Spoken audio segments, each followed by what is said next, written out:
Welcome to today's episode of the CIO Water Cooler TV. My name's David Savage. I'm your host for today's episode, and I'm joined by Christine. Thanks for taking some time to come and have a chat to us about digital transformation. Well, thanks very much for having me. So it's a space that you've worked in for a number of years, I'd imagine.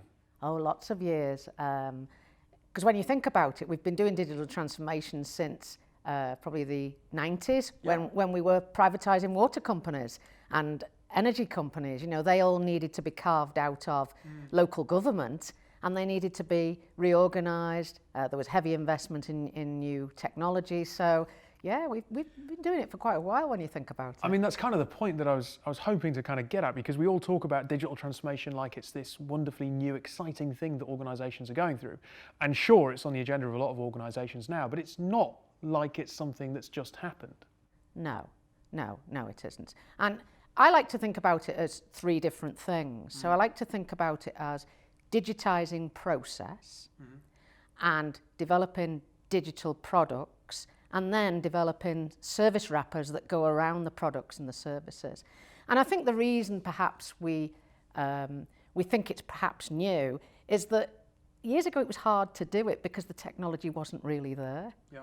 You know, the good news is that now the technology's there and it works. You know, there's so many great products, like, you know, the software as a service type products.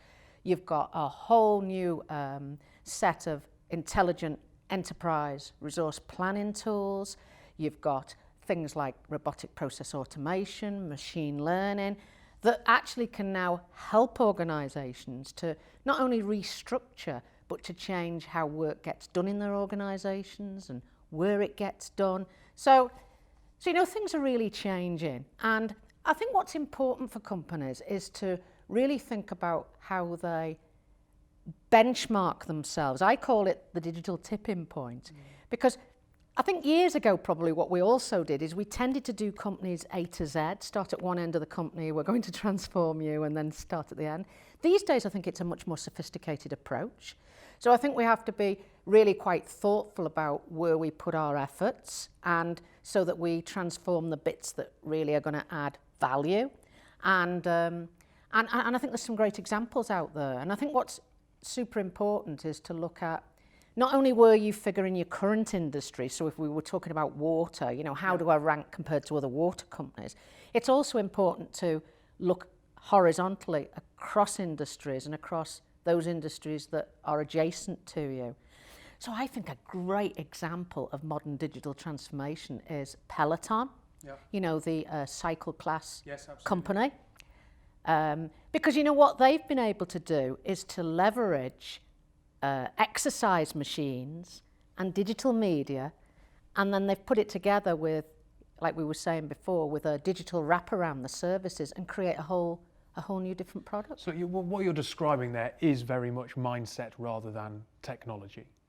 But you also describe a situation whereby it's not that kind of waterfall approach, that old school kind of let's approach a project in this particular way and do it step by step, but it feels more organic. And if it is more organic, I suppose it can spring up in any part of an organisation, so it's harder to know what that catalyst or start point is for a large enterprise to go through this process. Well, I think that's a really good point. And if you think about it, lots of companies now are being disrupted in their industries. So initially they think, oh, well, we better change, we perhaps better invent some new products.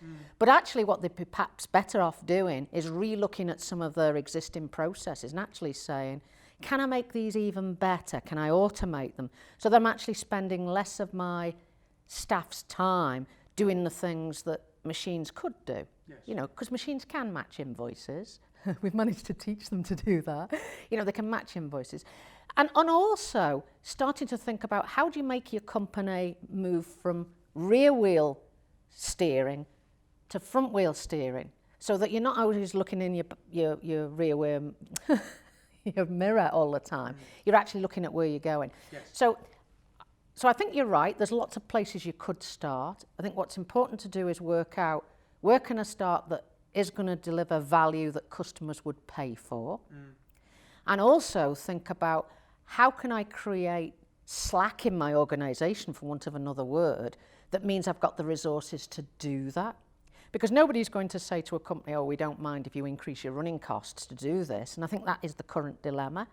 So if you can create some efficiencies with some of the modern ERPs, CRMs, all of these types of technologies, and reallocate your staff to this higher type of activity that enables your company to be more predictive and to be able to monitor in real time what the customers are doing, what the customers are asking for, actually you start to get to a different place. And I suppose what I'm saying is that sometimes it's not about having the digital product first, you know, the app on the phone. Sometimes it's more about resorting out your processes. So look, as a last point, and it would be interesting just to hear what you think companies should do on this very, very quickly. You talk about Slack there and you talk about the resources as opposed to the product itself. Some organisations are going through their second wave of digital transformation now. The industry is moving that quickly. Do they have to be set up in that way going forward to help them continually transform and evolve? I mean, I think that's a great point, because you're absolutely right. The ones that are really surviving are the ones that are iterating all the time, and they're sorting out what can I do better from an operating point of view and what can I do better from a customer value point of view. And they're iterating all the time, and they're actually starting to reformat their companies several times a year, you know. And you can't do that if you've got fixed technology. Do you know what I mean? Your technology has to be super agile. So part of this, and that's why digital transformation is not one thing, is about actually all your underlying business platform needs to be agile as well, so that you can, you know, reformat your company. Yeah. And again, you know, there's some great examples out there of companies that have done that and become very, very successful as a result. Well, look, it's a super interesting subject area. It's obviously one that's moving very quickly. I'm glad that you're able to share a little bit of insight from the work that you're doing with us today. So thank you for that. I hope you enjoyed today's episode of CIO Watercooler TV. If you did, there's plenty more content. Just have a look at the links below.